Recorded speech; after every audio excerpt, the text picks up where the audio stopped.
Halo, nama saya Yusra Fitkuron, NIM D1A021454.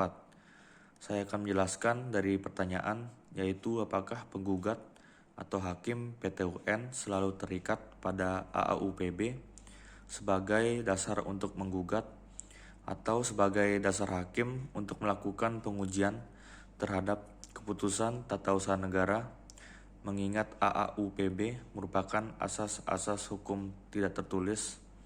Apakah harus dimasukkan dalam diktum putusan, ataukah cukup dalam pertimbangan putusan hakim PT UN?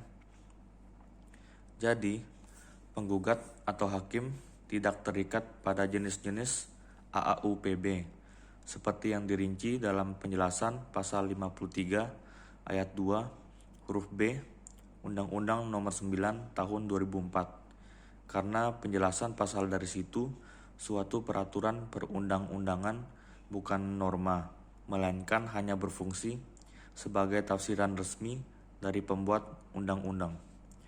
Penggugat atau hakim hanya terikat pada pasal 3 Undang-Undang Nomor 28 Tahun 1999 yang termuat tentang asas-asas penyelenggaraan negara. Penggugat atau hakim masih tetap bisa menggunakan asas-asas umum pemerintahan yang baik atau AAUPB selain yang disebutkan dalam peraturan perundang-undangan sebagai dasar untuk menggugat atau sebagai dasar hakim untuk melakukan pengujian terhadap keputusan tata usaha negara.